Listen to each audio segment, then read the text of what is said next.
watching the Alien Nation on Region 2 DVD, so it's got 4% speed up. Yikes. But here's the thing, most home theatres, you know, USA, and home cinemas UK, you know, all this, sometimes this thing about turning the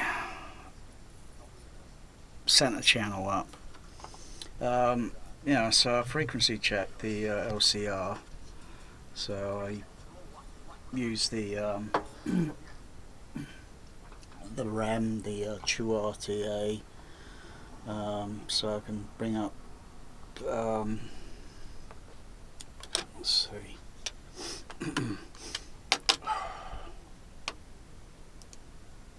so I bring up two RTA, so set for left channel and then one set for right channel, so I can use the microphones, so I can do it kind of like, you know, stereo field sense sort of thing.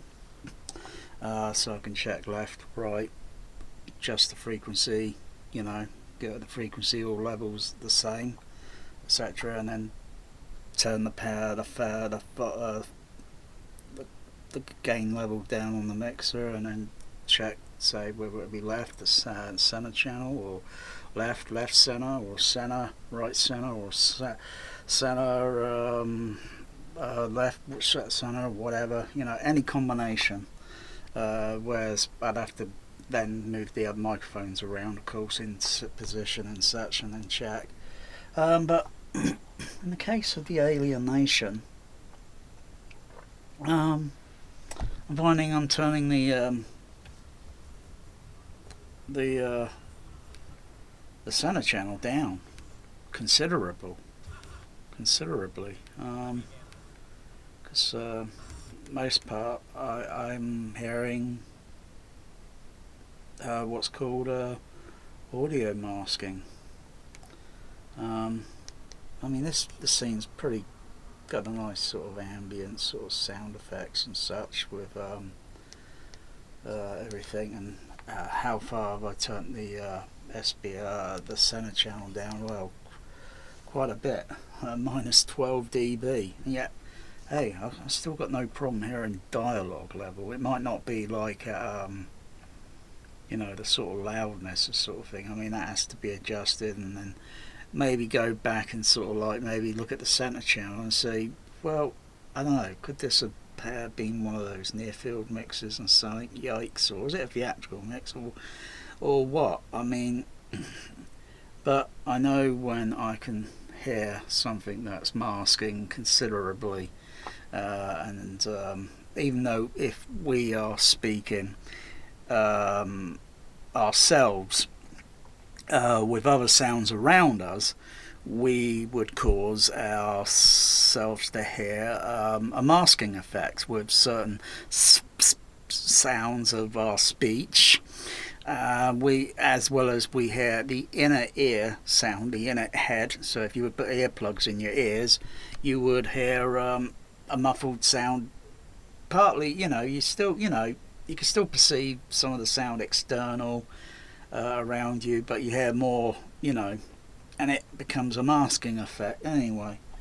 So I just turn the oh yeah, stop on the air in it. Oh yeah, but individually, so you go option, and then turn that all like down quite a bit. Plus there's a few half octave EQ bands cut as well. I've cut as well. Maybe on the what do you call it? On the if you go to GEQ, the GEQ could be set individually. Hang on, where is it?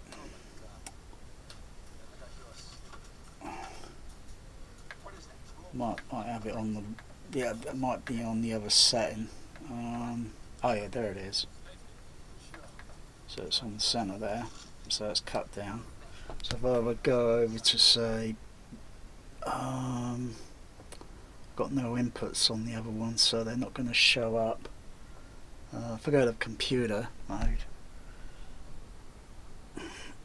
so I have an input signal going into the AVR. Otherwise, it doesn't say there's something there. It won't. The EQ function won't function. There, it's switched off on that mode. If I switch it on, the levels applied on the center. But I'll just back out. And I'll just go up there, turn it off, because I use that to do my calibration and such. But that level on the EQ would also be applied over to any other video modes, all except the option where that could be set independent to any video mode. So if you know, strange that I've got to cut it down by so much. Let me just back out. What do I hear in the scene? Let's turn the fader up. I was just going to send it to you anyway. Imagine that. I mean, to me, thanks, it's like amazing. I mean, totally amazing. Yes, it is. I can hear a light buzzing. I can hear the what is that? What the girl in the what's it there? I can hear, and the background sound of someone else, maybe washing plates or putting cutlery away or something. I can hear those sort of sounds. What kind is that? This? Yeah. And the buzzing sound on the light, which is there, and then it changes scene position. It's over this way now because you moved in slightly, and now the buzzing sound's gone. Must have died out. Must have. Well, it's a fault on the sound editing. Now it's kind of like there. So whoever the brilliant sound editor was, probably a bit overrated. Now the sound's gone because it makes it sound like the freaking thing's just failed, even though it's still flashing, because I can see it. I can see the light flashing, even though the actual thing in real life probably doesn't even have a loud buzzing sound there. And of course the rubbish being thrown in the rubbish bin, which is partly in the center or half centered.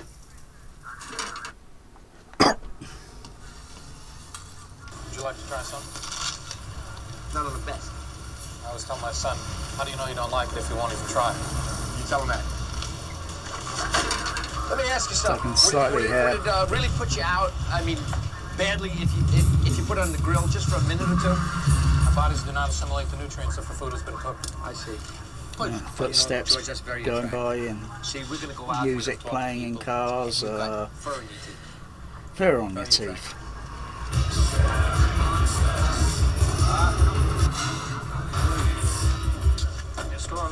Even though I've got the center turned down, there's still a bit of bass there I can hear in the center channel. Very attractive.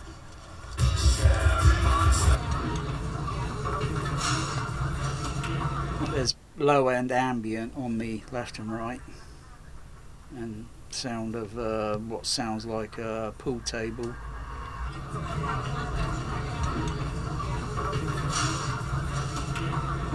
So I can hear something over there, so there must be another doorway leading into another room, because I can see the wall going down the side here. But if that wall is literally going along, then the sound effect editor is bullshitting the public by putting the sound of a pool table sound of a cue ball being hit in another ball and such. So a lot of things, you know, the door closing on the car, you know, sounding like, and the footsteps walking by. I'll put the sound back in.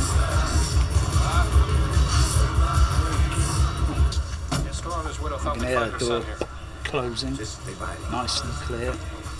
Yeah, so Just pay attention.